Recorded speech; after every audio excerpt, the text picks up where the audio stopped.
বয়স্ক ভাতা পাওয়ার কথা, সে বয়স্ক ভাতা পাচ্ছি না। কিন্তু আইডি নম্বর পড়ে আছে, টাকা পায়নি, তাদের অ্যাকাউন্টে টাকাগুলো পাঠানো হোক।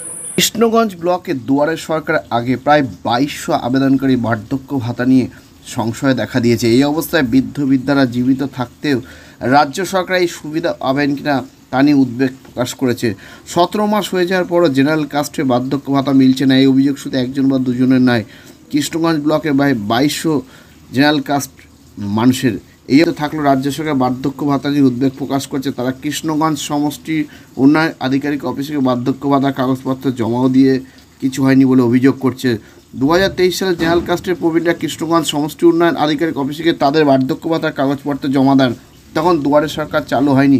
এভাবে কাগজপত্র জমা দেওয়ায় বিষয়ে বৃদ্ধ বৃদ্ধাদের ব্যাপক উৎসাহ ছিল। প্রবীণদের কথা অনুযায়ী সমস্ত ইনকোয়ারি হয়ে যাওয়ার পরও তাদের নামে সরকারি আইডি পর্যন্ত হয়ে যায়। তারপর পরবর্তীতে বিভিন্ন দুয়ারে সরকার ক্যাম্পে তপশিলি, আদিবাসী ও সংখ্যালঘু সম্প্রদায়ের বয়স্করা জমা দেওয়ার সঙ্গে সঙ্গে মিলেছে ভাতা, কিন্তু তারা নতুন করে আর আবেদন করতে পারছে না। এ নিয়ে তাদের আইডি হয়ে যাওয়ায় সমস্যায় পড়েছে। দপ্তরের দুয়ারে দুয়ারে তারা ঘুরে চলেছে, তাদের সমস্যার কথা, কিন্তু কাজের কাজ কিছু হয়নি। প্রবীণদের দাবি তাড়াতাড়ি বার্ধক্য ভাতা চালু করা হোক, যাতে এই বয়সে এইভাবে আর দুয়ারে না ঘুরতে হয়। আমরা এই নিয়ে বিজেপি নেতা অমিত প্রামাণিক, বার্ধক্য ভাতা বঞ্চিত হওয়া দীপক সরকার ও পঞ্চায়েত সমিতির সভাপতি কাকুলি দাসের সঙ্গে কথা বলেছিলাম। তাদের বক্তব্য শোনাবো। আর এই নিয়ে আজকাল আগামী বিশেষ প্রতিবেদন। 17 মাসেও বার্ধক্য ভাতা পায়নি 2200 আবেদনকারী।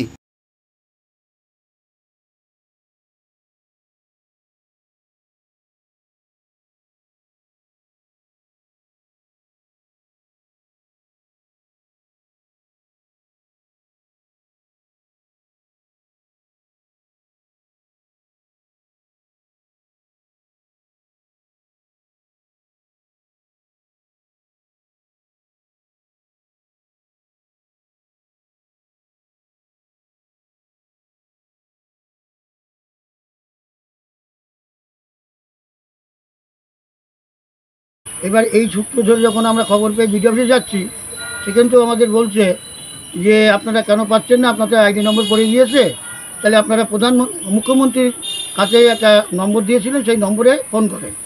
আমরা সেখানেও ফোন করছি, সেখান থেকে শুনছে, জানছে হয়তো আইডি নম্বর পড়েছে। আমরা বলছি হ্যাঁ আইডি নম্বর পড়েছে, ওই পর্যন্ত রেখে দিচ্ছে, তারপর আর কোনো যোগাযোগ নেই। আমরা চাই অবিলম্বে আমাদের সমস্ত যারা মানে এখনও পর্যন্ত আইডি নম্বর পড়ে আছে, টাকা পায়নি, তাদের অ্যাকাউন্টে টাকাগুলো পাঠানো হোক। যেখানে তফসিল জাতি, উপজাতি বা অন্য সম্প্রদায়ের মানুষরা পেলেও বিশেষ করে সংখ্যালঘু মানুষগুলো তারা আজকে আবেদন করছে, কালকে তাদের বার্ধক্য ভাতার আবেদন অ্যাকসেপ্ট হয়ে যাচ্ছে। সেখানে বেছে বেছে শুধুমাত্র জেনারেল কাস্ট এবং হিন্দু ওবিসি সম্প্রদায়ভুক্ত মানুষগুলোকে, এরা প্রায় 2200 মানুষ, আপনি যে বেছে বেছে শুধু এই জেনারেল কাস্ট এবং ওবিসি হিন্দু তাদের বার্ধক্য ভাতাটা দেওয়া হচ্ছে। কৃষ্ণগঞ্জ ব্লকে প্রায় 2200 জেনারেল ভাতা, যেটা আইডি নাম্বারও পড়ে গিয়েছে, কিন্তু আমাদের আর সেই মানুষগুলোর হাতে কোনো টাকা পৌঁছায়নি।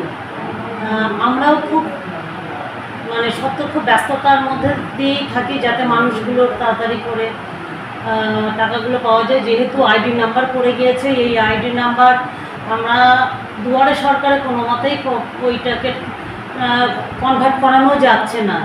তাই আমরা চেষ্টা করেছি এটা যে আমাদের ব্লকের মধ্য দিয়ে আমাদের জেলায় যারা দুয়ারে সরকারের কাছে পৌঁছেছে তাদের আইডি নাম্বার সেই সরকারের আন্ডারে হয়েছে, পেয়ে গিয়েছে। পরবর্তীকালে পদক্ষেপ আমি একটাই কথা আমি মাননীয় মাধ্যম দিয়ে মাননীয় মুখ্যমন্ত্রীকেও বলবো যে আপনি দিদি, আপনি আপনার কাছে আমার করজের অনুরোধ, অন্তত আমি আমার ব্লকটা নিয়েই বলছি, শুধু সেই সঙ্গে আমি আরও সকলের কথাই বলছি যে জেনারেল ভাতাগুলো যেগুলো আইডি হয়ে পড়ে রয়েছে, কিন্তু তাদেরকে কোনো মতেই তাদেরকে আমরা কোনো রকম কোনো কিছু সুরাহার রাস্তা করতে পারছি না। অন্তত তাদের নতুন করে কোনো কিছুর একটা রূপ রেখা দিন, যাতে আমরা সেই মানুষগুলোকে আবার যাতে অন্তত যে ভাতাগুলো তাদের হাতে পৌঁছে দিতে পারি, মানুষগুলো একটা বাঁচার একটা জায়গা দেখিয়ে দিতে পারি, আলোর রাস্তা তারা পাক, এই আশা রাখি।